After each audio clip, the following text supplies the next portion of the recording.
Good morning. Can you introduce yourself and tell us a little bit about your nonprofit origin story? Yeah, good evening, because this is the evening time for me. Thank you so much. I'm happy to be here. My name is Musa Konneh. I'm a Sierra Leonean and I'm also based in Sierra Leone. I'm a passionate person about community led development programs and also women's and girls' empowerment by extension. And I happen to be the founder for Movement for Education and Advocacy Network as a registered non governmental organization that is based in Sierra Leone that works with young leaders, a network of young leaders here in Sierra Leone who are devoted to supporting expectant young mothers, girls, and youth with the skills, the resilience, the knowledge that helps them to stand on their own two feet and also help them to reach their fullest potential here in Sierra Leone. So far, so good. That is what I do. And that is just like an introduction of my organization here in I Sierra love Leone. it. That's fantastic. What inspired you to start a nonprofit? What inspired me because I see the suffering of people, especially those that I really care for, who are women and girls. I see the things that they are going through in terms of marginalizations in the society. So that really motivates me. As far as I'm really passionate about them, so that really motivates me to come into the nonprofit. Amazing. And since you've started this nonprofit, what's your favorite part about being in the nonprofit sector?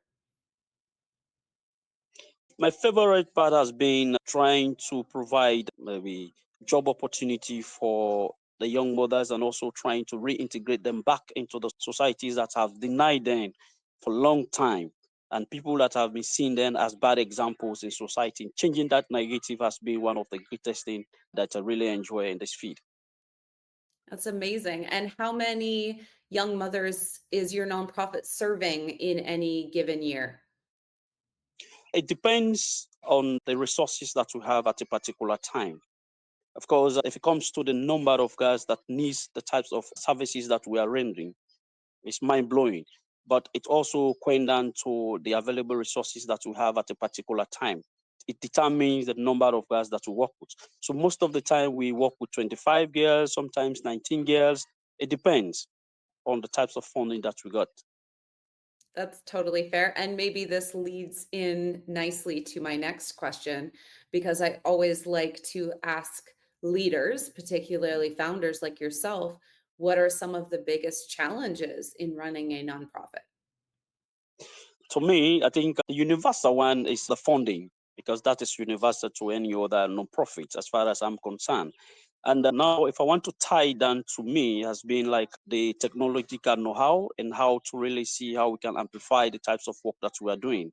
You might be doing a great job, but if most people do not know about it, it's really hard for you to grow. Amplifying our work, like handling the social media handlings, like having a website. Unfortunately, we don't have a website. And most of the time when we meet people, it has to take me a long time to really explain to them what exactly I'm doing and what are the types of impacts we are making. And also, the impact measurement is another challenge as well in this field, as far as I am concerned, and also how we collaboration. Collaboration has been also a key challenge because, like most non-profit founders, want to own on their own ideas. They don't want to share that idea, especially if they have the idea where they are getting funding. They hardly share that particular thing with other people. And the expectations that most people have around the collaboration has been also a key challenge as far as I'm concerned in this field. Yeah, and also a perception change of people when you talk about non-profit. In my own context here in Sierra Leone, it's been different because people think that the non-profit organizations most of the time have all the money in the world. So most of which is not the case. It's Yeah. totally not the case. We are really struggling, but that's some of the concept that people have. So to change that is also another challenge for us as well.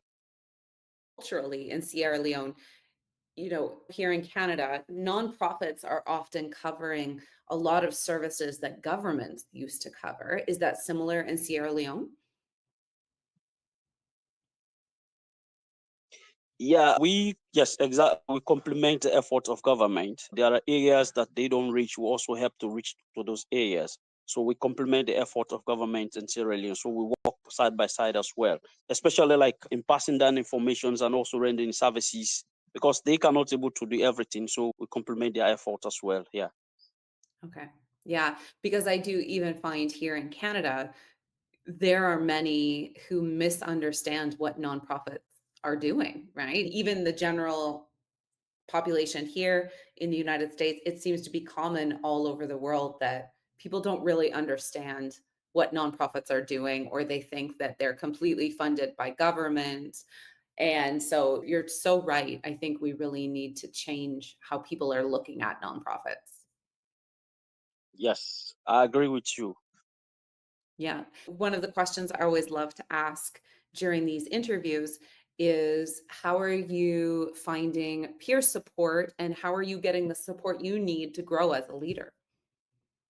Well, one of the things that I have where it's natural about me is about mobilization. That's one of my strengths area in mobilizing people to stand up for a particular cause that will also bring change in their life and the communities where they live. So my engagement with young people and also community stakeholders has really been helping me really to either retain volunteers that works for the organizations and also to bring other peoples on board that really matters. Like you talk about the traditional leaders, you talk about religious leaders because they are really key to some of our work. Because if we talk about the family tracing and reunification programs, these are some key difficult, it has some challenges in terms of people who have already denied, like they have driven their child out of the house because of she has been pregnant at a very early age. Bringing back that child to that particular home, you need a lot of steps that you have to follow. First, we start seeing it. We are getting some challenges, so I have to sit and ensure that I have to really engage the people into the programs, into all of our activities from the starting, the middle, and even at the implementation stage as well. So that has been really helping us, including the people and making it community led has really helped us. And that is really pushing our programs forward. That's fantastic. And I think that is something that many nonprofit leaders struggle with, mobilization. So, how did you learn the skills to be somebody? Is this a personality trait? Is this something you had training for? How do you mobilize people? I mobilize people because, as far as I'm concerned, I know that everybody around the world or each and every individual has their own, I can see self esteem, things that they really believe in.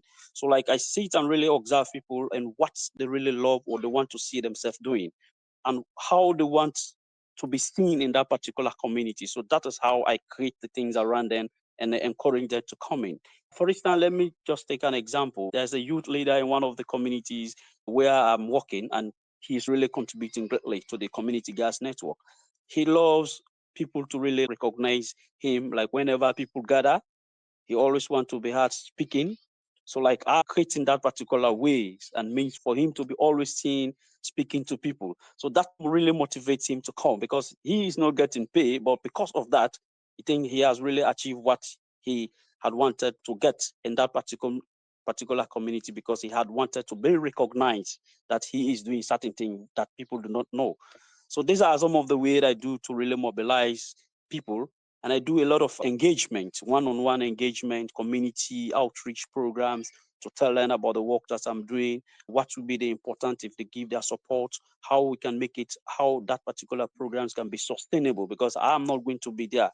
But the greater one has been like really making it owned by them, by the Yeah. community people. So they are involved in everything. So they see it as their own. That is how I have able to really mobilize people right across where I'm working here in Sierra Leone.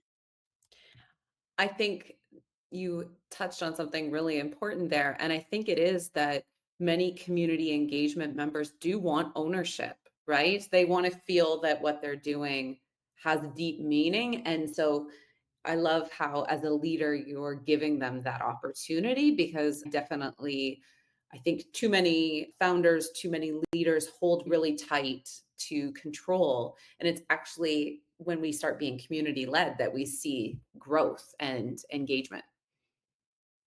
Exactly, exactly. So, You've been a member of the Nonprofit Hive for quite a while now. Do you know how many conversations you've taken? Yeah, I have taken now, as it stands, I have taken like 15 conversations with different people right across the globe, which is really key. You've taken 41. 41. 41. Oh, I just, yeah, that's great. 41 conversations. I know I always like to say to our members who've been very engaged like yourself, I like to tell them because almost everybody doesn't think they've done that many conversations. So I always like to surprise people and go, no, this is how many. So thank you. You've been a member for quite some time. What's your favorite part of being part of the Nonprofit Hive community? The key thing I really love about is that we're bridging the gaps between other people in other country and with us. I never knew that there are other people in Africa who are also doing, who are young people like me, because there are other people, but young leaders like me who are also doing great job. So I only came to know that through the non-profit. And like, the key thing is that I was talking to Simon one day. I say, this program is really key.